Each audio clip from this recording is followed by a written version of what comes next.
Como siempre digo, ministró primero a mi vida, ¿verdad? Antes de yo poder exponer algo aquí, el Señor siempre nos ministra a nosotros primero, ¿verdad? Nos confronta a nosotros primero con la palabra. Pero, como decía mi amada esposa en la apertura del culto, estamos celebrando, ¿verdad?, la Semana Mayor, ¿verdad? Y siempre cuando estamos en la Semana Mayor, los predicadores pues buscamos esa historia de Cristo, ¿verdad?, en las Escrituras para poder traerla al pueblo. Y mientras yo me preparaba y buscaba qué iba a traer para este comienzo de semana, encontré allí en Lucas 4, un relato bíblico que voy a empezar de atrás para adelante. Así que, Soler, proyéctame allí Lucas 4, ¿verdad? Le he puesto por título a esto: la gracia no se puede comprar.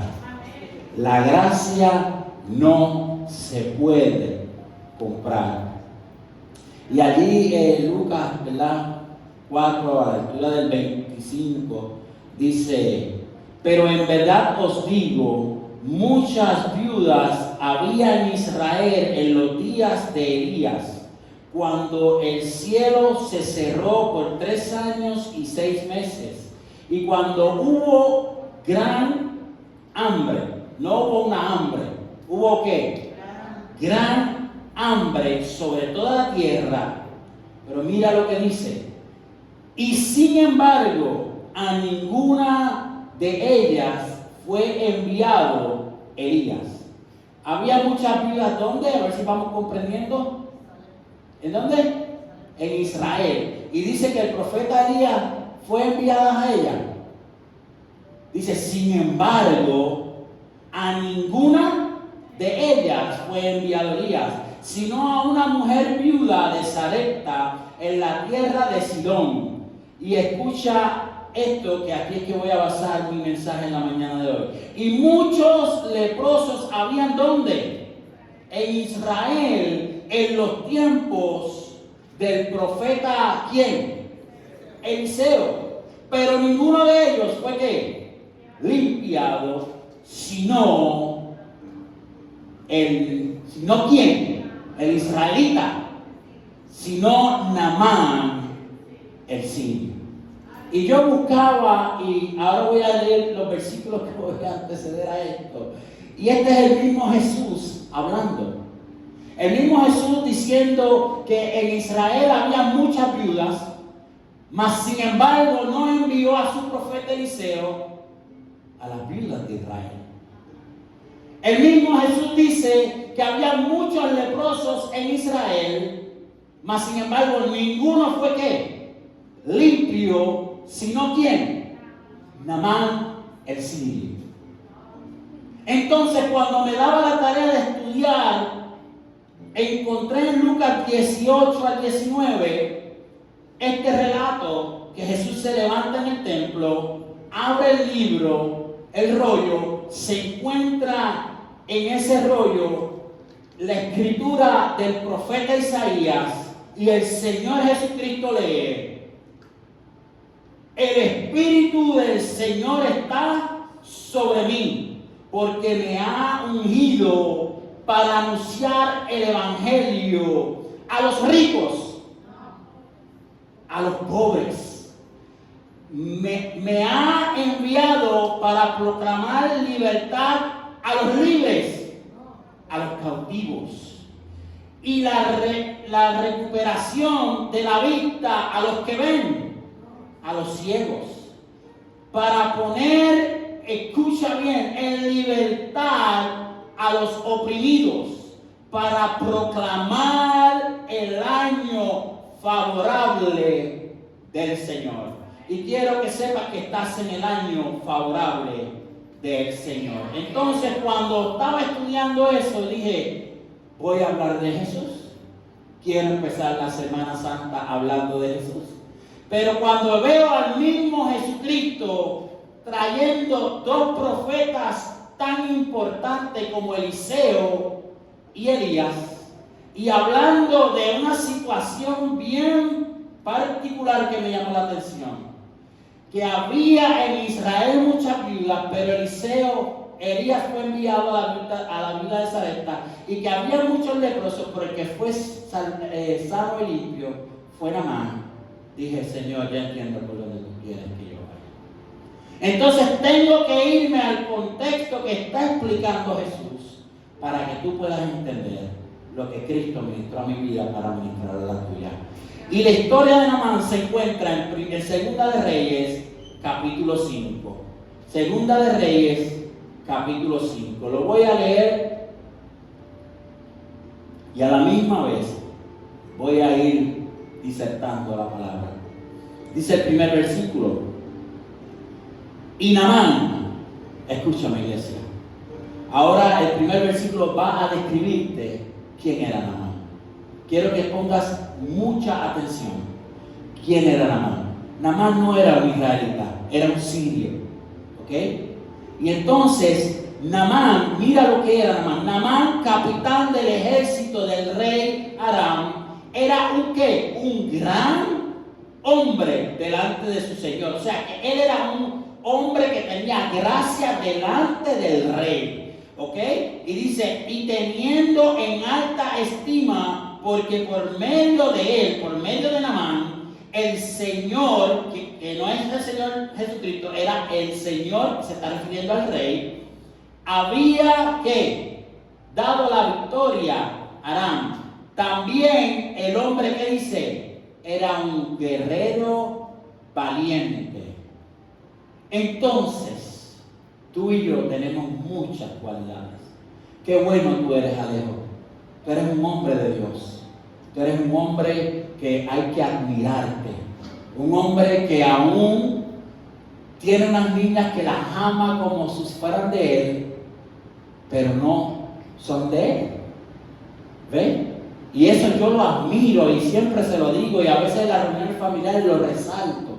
Porque tú amar a algo que no te pertenece como si te perteneciera, verdaderamente Cristo tiene que estar en ese corazón. ¿Ven? Entonces, Sol, qué buena estilista tú eres. Mira a nuestras hermanas, qué bellas están.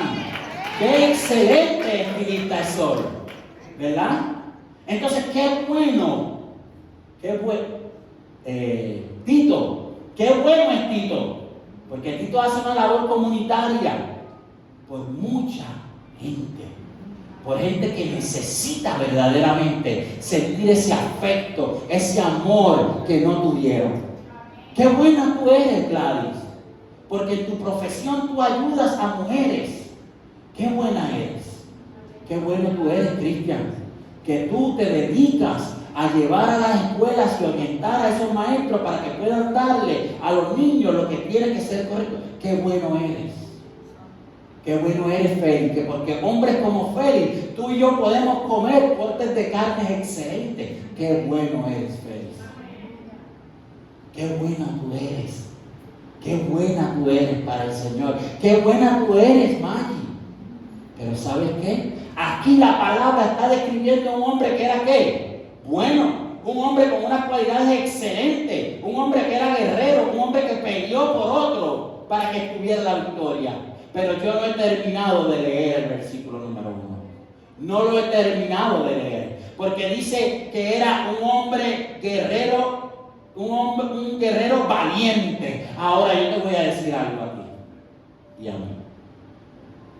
Pero hay una coma.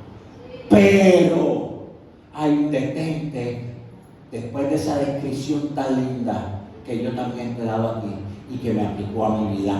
Hay una coma y dice, pero. ¿Qué dice? ¿Era qué? Leproso. ¿Qué hombre tan bueno y fornido que debajo de sus vestiduras, ¿qué había? Había lepra. Y la lepra en ese contexto histórico era considerada una enfermedad espiritual, reflejada en la carne. Y cuando éramos leprosos, éramos desechados, éramos enviados a sitios, a cavernas que no podíamos compartir. El viernes aquí se habló un poquito de los leprosos. Ahora bien, Mira lo que sigue diciendo. Y había salido los amorreos en bandas, o sea, muchos, y habían tomado cautiva a una muchacha muy joven de la tierra de Siria. Dice, ¿de la tierra de dónde? De Israel. Y ella estaba al servicio de la mujer de Naamán.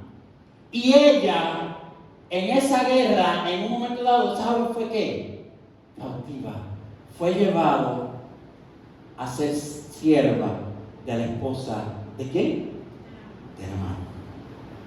Ahora te digo yo a ti, nosotros pasando por momentos difíciles en nuestra vida, nosotros pasando por el calvario, por el día oscuro, por el día gris, viene a nuestra mente a veces muchas cosas, menos exaltar el nombre de Dios, menos el querer hacer el bien por el prójimo.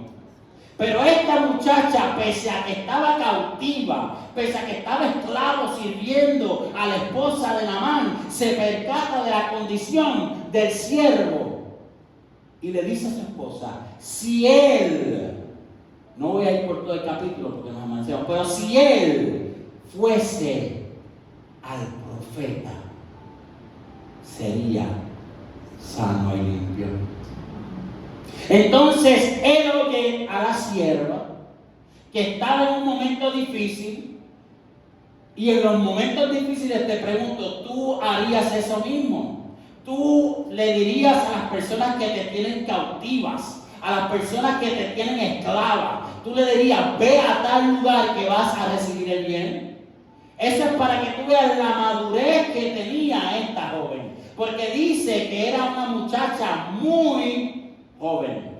Así que, joven, no te avergüences de hablar del Señor, porque en los momentos en que tú te encuentras con tus amistades también, a veces nos abochornamos, pero lo que tú puedas decirle tal vez del Señor va a libertar esa vida, va a libertar esa familia. Entonces ella le dice eso y él dice, párate, tengo que ir donde el rey. Rey, tengo una esclava en mi casa que dijo que si yo voy al rey de Israel, al profeta que está en Israel, yo voy a ser sano. Él es un hombre de alta estima al rey. Él no puede irse sin decirle al rey que va a ir al campamento de Israel, porque eso sería ¿qué? Una deshonra.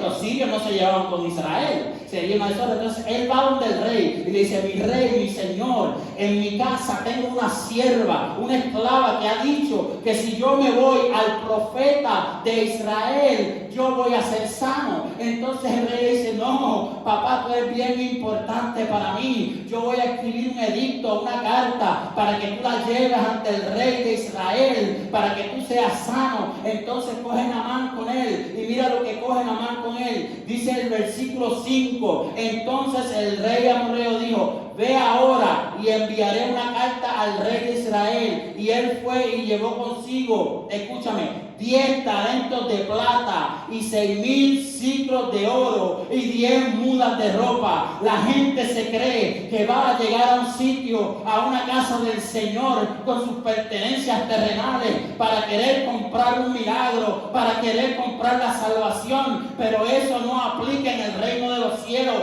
porque la plata que llevaba Naamán, el oro que llevaba Naamán, la ropa que llevaba Naamán, ayer cuando hacía mi cálculo, lo corroboré con Humberto, llamé a Alejo, que nos encanta la matemática, y dije, tengo que hacer estas conversiones de la moderna antigua, traerlas a los presentes para presentarle a la iglesia cuánto era el valor que Naamán llevaba para que Eliseo le hiciera ese milagro. ¿Y sabe cuánto era? Mira, el valor del oro era $4,331,700 hoy. El valor de la plata eran 259,209,20 en el valor de hoy, te digo. Y entonces, como no pude encontrar las mudas de ropa, yo decía, Señor, ¿dónde puedo? Tráeme luz, ¿dónde puedo encontrar? Proyéctame la foto, Soler. Entonces, lo único que pude encontrar con ropas sacerdotales importantes de la actualidad, para que ustedes comprendieran, es esa corona. ¿Usted sabe cuál es esa corona? Esa corona es la del reino de Inglaterra. Esto es valor de hoy, esto es diciembre 5, 2022. Esto no lo estoy sacando, lo estoy trayendo de la historia. ¿Qué dice ahí? Alguien que lo lea rapidito. Los casi 2 kilos de oro utilizados para fabricarla valen hoy más de $145,000, mientras que la colección de 444 piedras preciosas incrustadas probablemente coloque el valor de esta corona en alrededor de $57 millones y siempre 5,20. O sea, que estamos hablando que 57 más 4 millones, más 200,000, más 300,000. Usted tiene una significante cantidad de dinero que llevaba Naamán. Lo que implica que Naamán, a pesar de que también tenía muchas cualidades, era un hombre que pudiente. Pero nada de lo que podía tener Naamán podía sanar la lepra que tenía.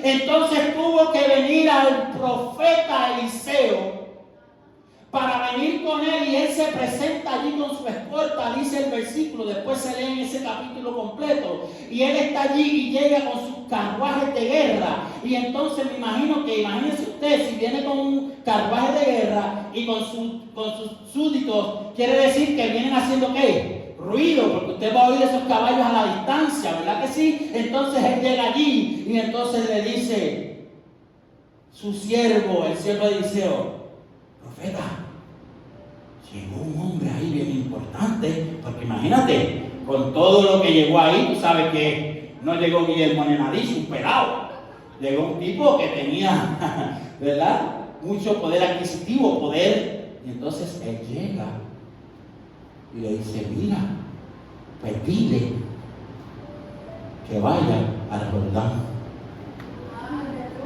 que vaya al Jordán, y que si él quiere que sea limpio, que vaya al Jordán y se zambulla 7 veces. Entonces Naamán se enfureció, porque Naamán era un tipo que estaba acostumbrado a que le rindieran ¿qué? Pleitesía. Y entonces él dice: este profeta, ¿qué se cree? Yo he llegado aquí, léalo, lo dice la palabra, no lo digo yo. Yo he llegado aquí y no me va a atender. Él no va a venir a ponerme su mano para que mi lepra sea curada. Porque el mundo allá afuera está esperando la manifestación, dice la palabra, de los hijos de Dios. Pero a veces la manifestación no es por eventos, no es por poner manos, no es por nada, es por lo que tú declaras. Entonces el profeta le dijo: tú quieres ser limpio, vete y zambúllete. Entonces Naamán se enfurece y le dice a sus seguidores: vamos de aquí. Pero los seguidores le dicen: pero párate, tú no quieres ser limpio, si lo que hay que hacer es obedecer. Pero Naamán, como su bien hombre orgulloso, como somos tú y yo a veces, dice: para el Jordán, ese río tan asqueroso, tan sucio, tan turbio. Si yo tengo, te voy a decir aquí los nombres de los ríos que dijo él. Si lo ven aquí rápido, alguien me lo dice qué versículo está. En el 12. Ajá. ¿No son el Abán y el Farán, ríos de Damasco, mejor que todas las aguas de Israel? ¿No pudiera yo lavarme en ellos y ser limpio? Y dio la vuelta y se fue contento, enfurecido.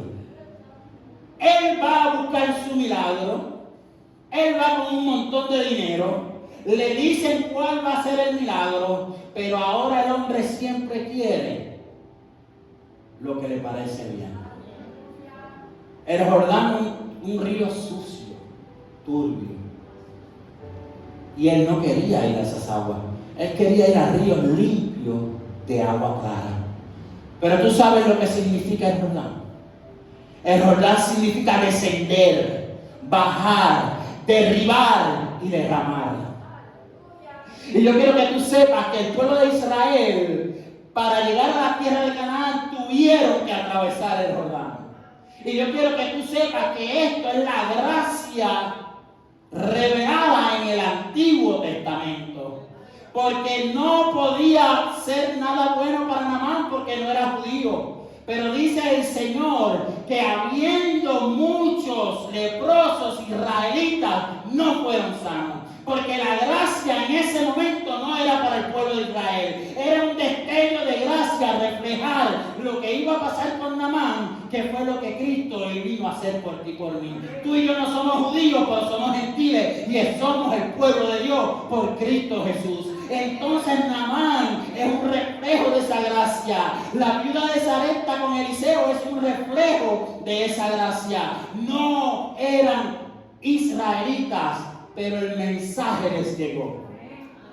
Entonces Naamán, como tú y yo a veces Dios nos quiere procesar, nos quiere llevar por un sitio y nuestro orgullo dice, Señor, tiene que ser de esta forma. ¿Por qué tiene que ser de esta forma si hay una forma más fácil? Naamán está diciendo, si hay ríos más limpios, ¿por qué tú me mandas al Jordán? Porque el Jordán tipificaba a Cristo.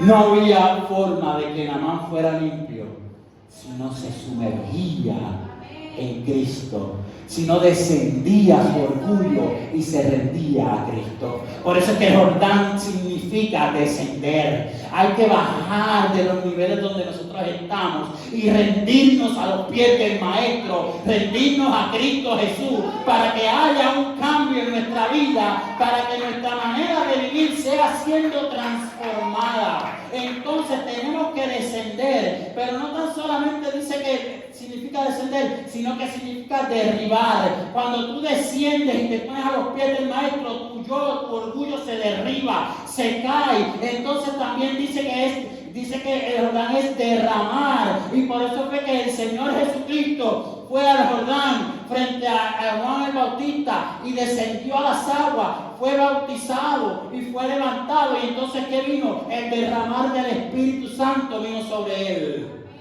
Entonces tenemos que rendirnos a los pies del Maestro. Si tú quieres que Cristo sea formado en ti, la única forma, nos tenemos que rendir. Porque cuando nos rendimos, derribamos nuestro yo, derribamos nuestro orgullo, derribamos esa barrera que nos separa del Señor. Y entonces podemos ser libres, entonces podemos recibir el Espíritu Santo, va a ser formado en ti, derramado en ti, y entonces va a haber un cambio. A tal magnitud que uno de los del ejército de Naamán le dice, chico, no seas cabezón en lenguaje boricua. Tú no quieres ser sano. Zambúllete en el río las 7 veces. ¿Qué te cuesta? Olvídate de los ríos limpios que tenemos allá. ¿Cuántas veces fuiste a refrescarte la lepra en ese río, escondido de todo el mundo, y todavía sigue siendo leproso?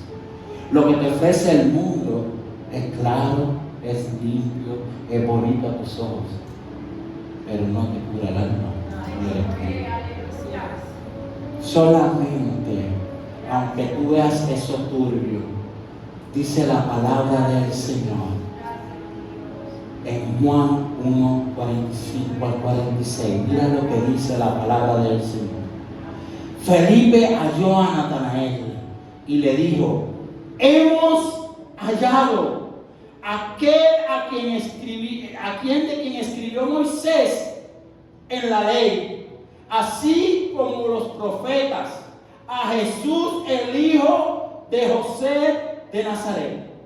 Y mira la contestación de Natán, muy parecida a de Natanael, muy parecida a la contestación de Natal. Natal dijo, de Nazaret puede salir algo bueno. Y Felipe le dijo, ven.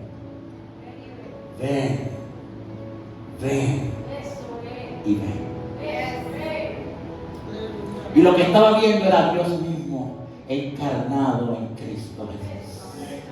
Entonces Naamán tuvo que venir, ver el agua turbia, derribar su ego, meterse 7 veces para que la obra fuera hecha. Entonces sale del agua contento porque ya que no tiene lepra.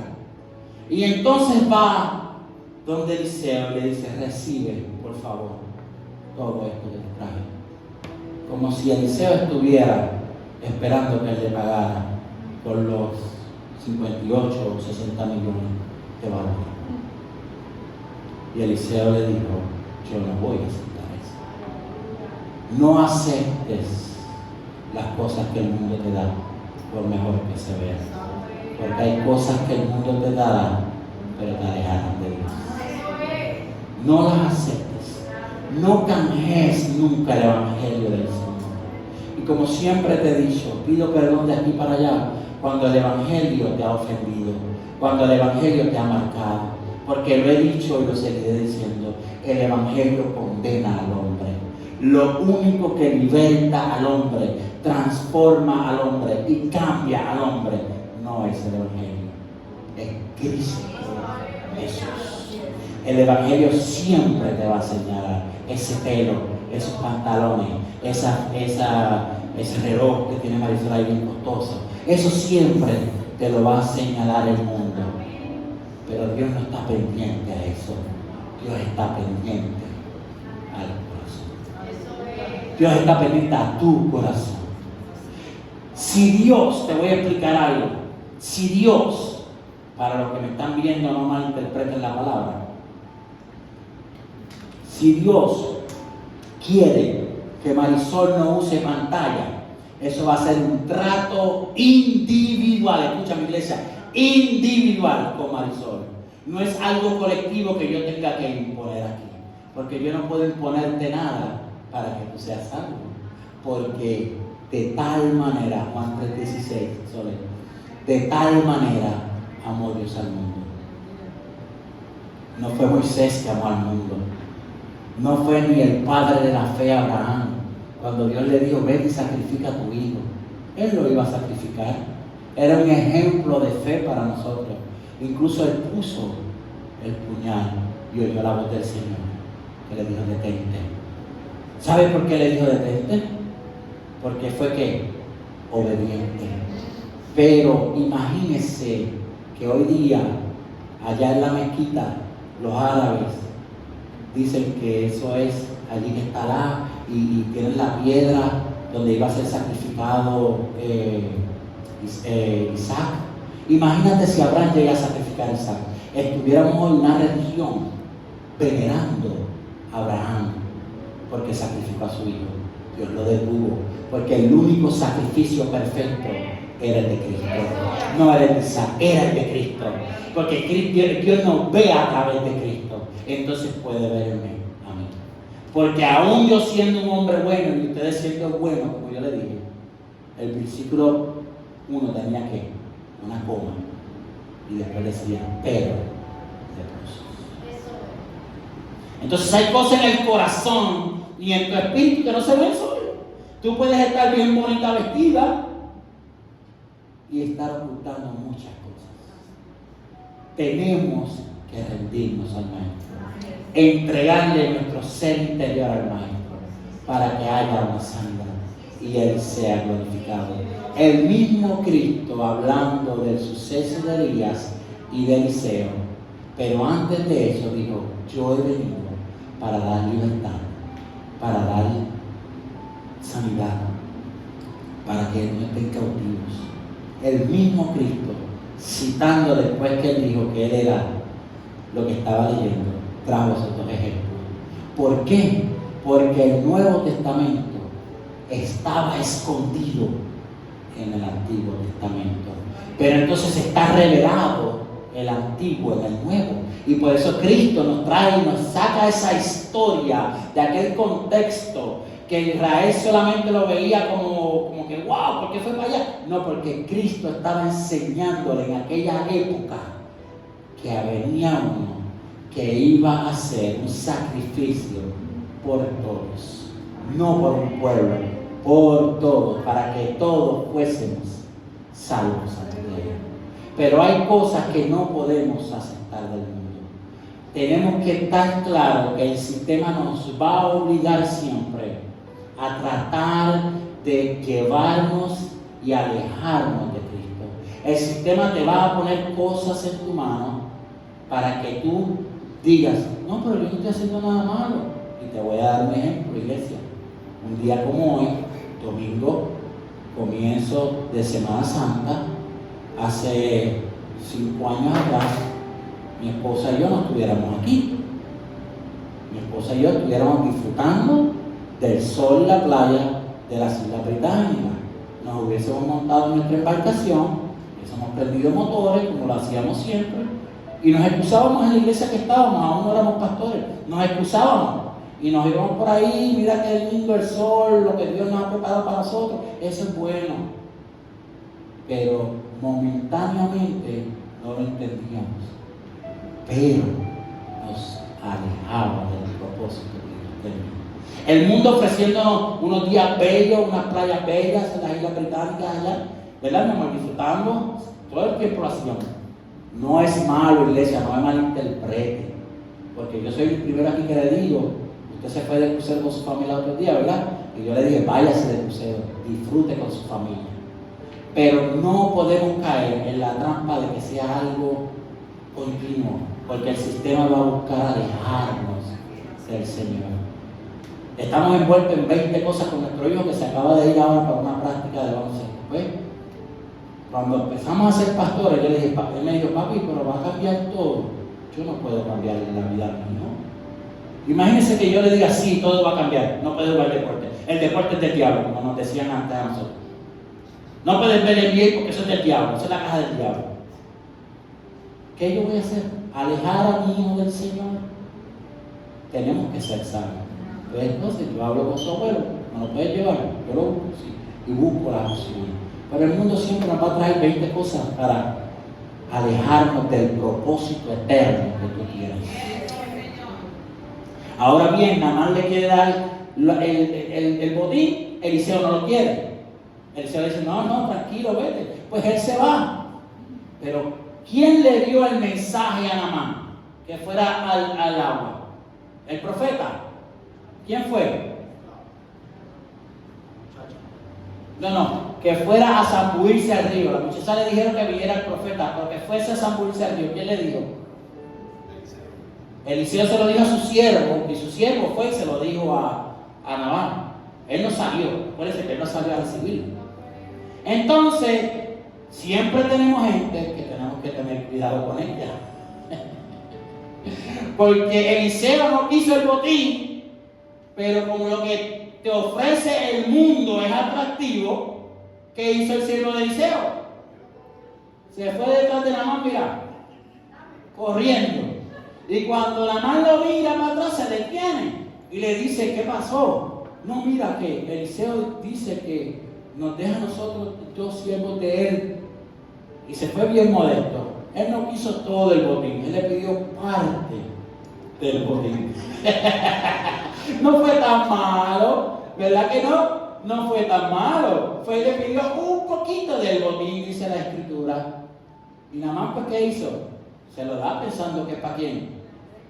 Para Eliseo.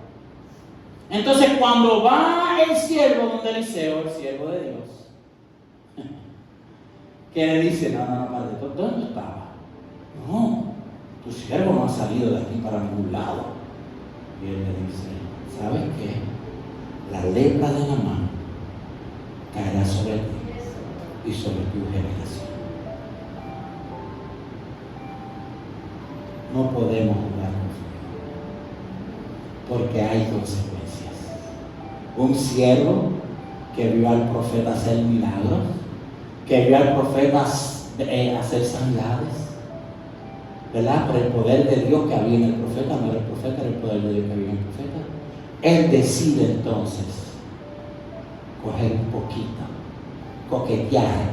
No está mal, lo que hice fue esto. El pecado es así de chiquito. El pecado así de chiquito es igual que el pecado así de grande. Tenemos que mantenernos bien alerta, porque allá hay un enemigo que dice la palabra que está como león rugiente buscando a quién devorar. Y un león, cuando devora una presa, ¿la sigue devorando? No, él busca ¿qué? Otra presa nueva, ¿para qué? Para devorar. Así que los que están devorados no pierden tiempo con ellos. ¿Qué te quiero decir con esto? Que tenemos que estar astutos, porque Él va en pos de nosotros. Pero nosotros, teniendo el poder de Cristo en nuestra vida, teniendo ese Espíritu Santo que descendió en Pentecostés, en aquellos 120 en el aposento alto. Esa era la gran promesa. Cristo vino, murió y resucitó, le dio las llaves del infierno a Pedro para atar y desatar, pero sobre la iglesia derramó el Espíritu Santo de Dios. Sobre la iglesia no son estas cuatro paredes, la iglesia eres tú. Donde quiera que tú y yo nos paramos, Cristo está allí representado. Tenemos que hablarle a otro, no importa seamos adultos o jóvenes, tenemos que hablarle a otro, tenemos que decirle a otro: tienes que ceder a tu yo, entrégate al Señor, porque la voluntad del Señor es buena, agradable y perfecta. La palabra del Señor dice, no lo digo yo, que Él tiene pensamientos de bien y no de mal para su pueblo. Así que todo lo que Dios tiene ya pensado, preparado y hecho para tu vida. Quiero que tú sepas que tú estás viviendo en el hoy, pero en el futuro hay cosas que ya preparadas están, hechas están para ti y para mí. Esos son los pensamientos del Señor. El Señor no quiere que andemos leprosos. El Señor no quiere que tú y yo seamos de esos que nos dan y una coma y dice pero. El Señor no quiere eso. Estamos en un constante crecer. Dice la palabra del Señor que es hasta que todos lleguemos. ¿Voy a llegar yo a ser perfecto? No lo soy. Cristian, vas a llegar. No solamente son los pastores, los ancianos. Dice, para que todos. Esto es lo lindo de la Escritura. Que jamás el pensamiento de Dios fue que tú y yo estuviéramos solos. Jamás. Jamás. Y quiero cerrar con esto. Éxodo 4, Soler. Esto es un relato que quiero que se estudien, que lean Segunda de Reyes 5 para que entiendan el relato y todo lo que acabo de exponerles, pero quiero cerrar con esto del relato. Aquí está un hombre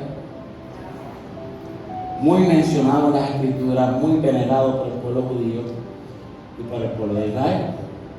Es el gran libertador. ¿Saben de quién hablo, verdad? De Moisés. En el capítulo 3, el Señor se le revela a Moisés en la salsa. En el capítulo 4, Moisés tiene un diálogo con el Señor y le dice que él no sabe hablar. Que cómo él va a ir delante del pueblo de Israel. Acuérdese que un tiempo atrás Moisés ya no está con el faraón. Moisés fue criado en la familia del faraón.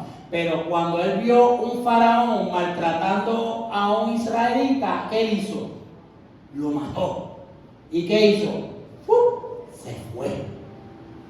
¿Ves? Entonces, cuando el Señor le dice, tienes que volver al pueblo, porque tú eres el que lo vas a libertar. A veces tú y yo, el Señor nos da una asignación y nos encontramos en esta encrucijada. Entonces Moisés respondió diciendo, he aquí que ellos no me van a creer, ni oirán mi voz, porque dirán, ¿no te ha aparecido quién? Jehová. Y Jehová dijo, ¿qué es eso que tienes en tu mano? ¿Qué es eso que tienes en tu mano? Y en la mano de Moisés, ¿qué había? Una vara. Y yo quiero que tú sepas que cuando Dios te manda a una asignación, Dios te va a respaldar. Dios nunca te dejará en vergüenza. Tú te tienes que rendir a Él. Tú puedes tener 20 defectos como tenía Moisés, que no era, la gente dice que él no sabía hablar. Yo difiero porque Moisés fue criado con el faraón. Toda la educación egipcia estaba a los pies de ¿quién? De Moisés. Ahora, Él se avergonzaba porque era tardo, dice ahí, para hablar. Entonces él tiene esa encrucijada: Señor, no me van a creer, tú te me pareciste en una salsa ardiendo y me hablaste. Y hablaste conmigo y me seleccionaste y me fuiste, pero el pueblo no me va a entender. Entonces él le dijo: ¿qué tienes en tu vara? Vamos a la primera señal. Vas a tirar la vara y la vara se va a convertir en serpiente. Y cogerás la serpiente por el rabo. Después lo leemos también. Cogerá la serpiente por el rabo y la serpiente se convertirá en vara nuevamente. La primera señal. Cuando Dios te manda, Dios te respalda. Él tiró la vara se convirtió en serpiente. Y los cazadores de serpientes cogen la serpiente por los rabos. ¿Por dónde la cogen? ¿Por dónde? Por la cabeza. Pero como tú y yo no podemos destronar ni destruir al enemigo, solamente fue Cristo en la cruz del Calvario que le dio en la cabeza, como decía en Génesis. En Génesis dice que la serpiente le herirá al hombre en el calcañar y él le herirá en la cabeza. Y búsquese la historia y búsquese la foto de donde murió Jesús. Se le conoce el monte de ¿qué? De la Caravela. ¿Ok? El Gólgota se le conoce como el monte de la Caravela. La Caravela es la osamenta de ¿qué? De la cabeza. Por eso es que Cristo murió allí. La palabra no se contradice, todo es revelado para que nosotros lo entendamos. Entonces Cristo derrota al enemigo en la cabeza, pero tú lo puedes por la cola porque él va a estar sometido a tus pies. El enemigo se somete a tus pies porque tú estás en Cristo. Y ya Cristo lo derrotó. Dice la palabra que nosotros somos más. No eres vencedor. Tú no eres vencedor. Tú eres más que vencedor. Entonces Cristo te va a respaldar. Entonces más abajo dice que si con esa señal de la serpiente no basta, ¿cuál es la otra señal? ¿Qué dice? Vamos a buscarla.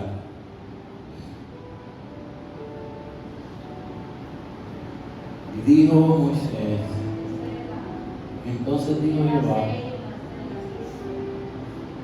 y le dijo además Jehová, mete, escucha esto, mete tu mano, ¿en dónde? En el seno. Y la metió la mano en su seno, y cuando la sacó, ¿qué pasó? ¿Estaba qué? Leproso.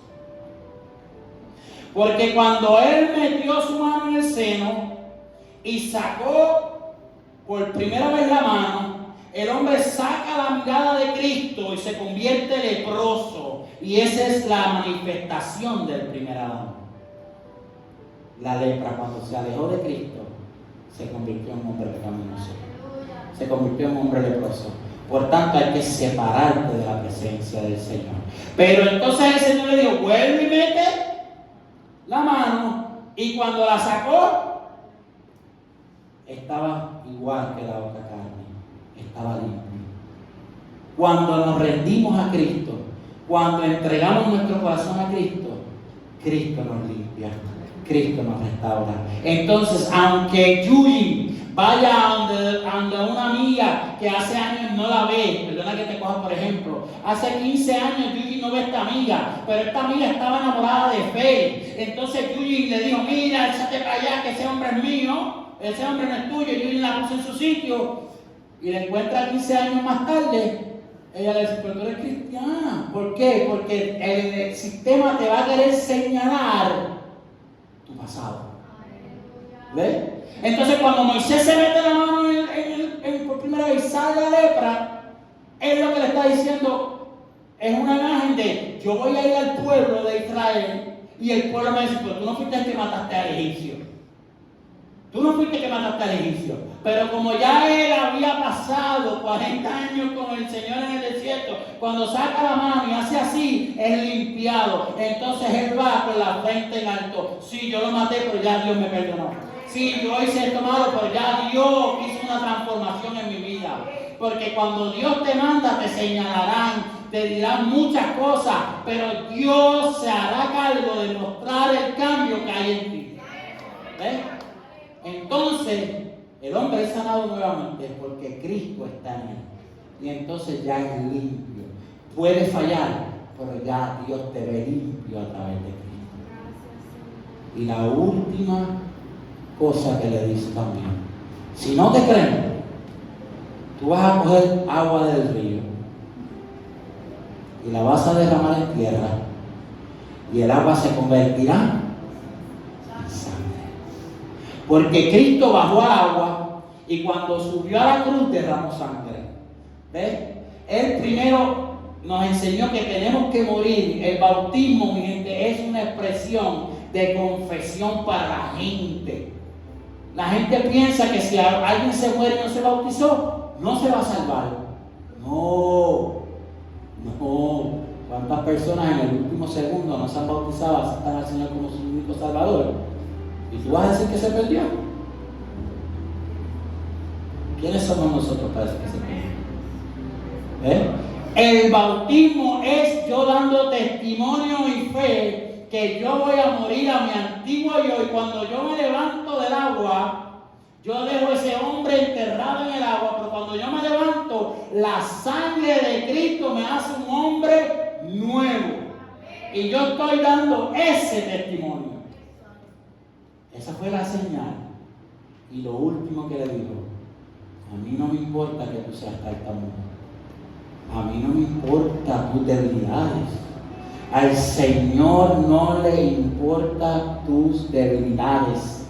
¿Tú sabes por qué? Porque la palabra del Señor, y cierro con esto, dice que el Señor se fortalece en nuestra debilidad. O sea que tú tienes que ser débil, tú te tienes que rendir tal cual tú eres, para que el Señor Jesucristo sea fortalecido en ti y allá afuera puedan ver el cambio que ha venido ocurriendo. Escúchame la palabra: paulatinamente. Yo no me puedo frustrar si me cuelgo hoy en día en un examen, si yo meto la mano en algo, en una de mis actitudes. No me puedo, porque yo soy una obra ¿en qué? En construcción. Por eso es que siempre le digo a ustedes, iglesia, yo no soy mejor que ustedes. Y ustedes son mejor que yo. Todos somos iguales ante los ojos de Dios. Y somos iguales porque fuimos llamados, fuimos escogidos, fuimos seleccionados. Pero lo más lindo de todo, pasa el ministerio de adoración, por favor. Lo más lindo de todo es que fuiste seleccionado, fuiste separado, fuiste, todas estas cosas buenas. Pero lo más lindo de todo es que se nos volvió a dar un título que habíamos perdido. Habíamos perdido el título de ser hijos nuevamente. Y ahora tú y yo, iglesia, somos hijos nuevamente por Cristo Jesús. Ahora el Padre se agrada de verte a ti a través de su Hijo.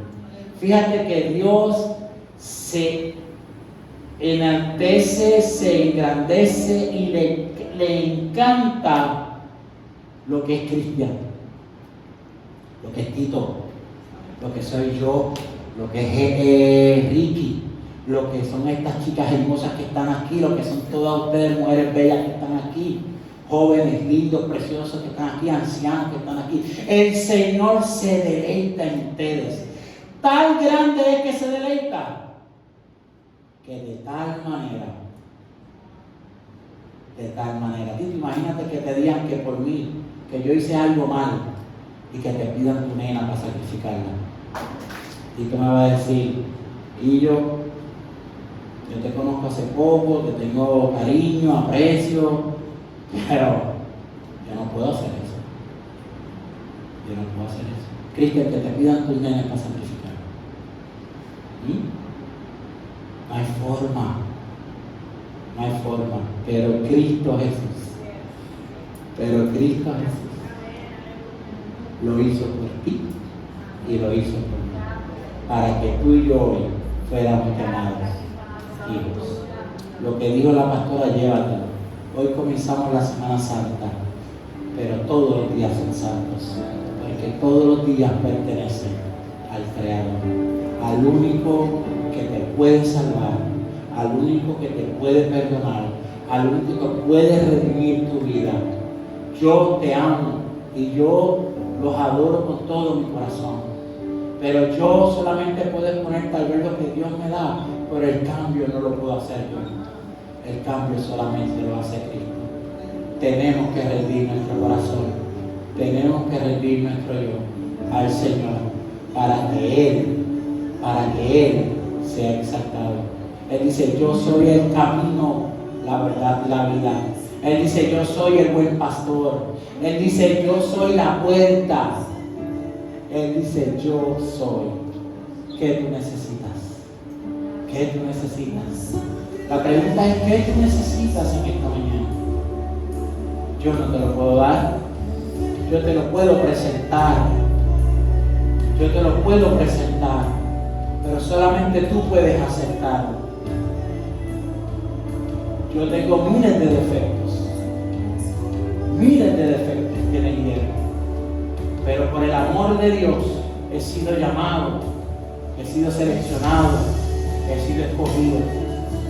Y hoy yo te digo a ti, por el amor que Dios te tiene, tú has sido llamado, has sido seleccionado, has sido escogido.